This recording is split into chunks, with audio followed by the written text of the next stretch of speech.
YONO আমার বাসার থেকে বলে যে আমি এই ভোর দুপুরে দৌড়াইতে আসি কেন। I can't explain the tranquility of a 1 PM run. এত গাছ এই সময়, এত বাতাস উঠে, like I know it's hot,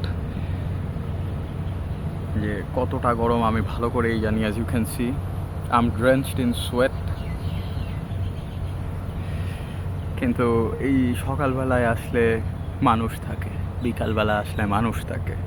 yeah, it is bothersome travelling along with people এইখানে স্পেশালি, কারণ যখন মানুষ বেশি থাকে গার্ডরা অ্যাক্টিভ থাকে, and it's annoying dealing with guard. আর এই দুপুরবেলা আসি দেখে, সকালবেলা ময়লা নেয় এখানে প্রত্যেকটা লেনে লেনে, দুপুরবেলায় ময়লার টেনশন নাই, নো স্মেল। এত আরাম লাগে এই সময় ধরায়, ইটস আনবিলিভেবল। মানে কেউ যদি ভোর দুপুরে গরম রোদের ভিতর দৌড়াইতে না বাইর হয় গাছের মাঝখানে, they won't understand the peace I am having right now. এত সুন্দর বাতাস,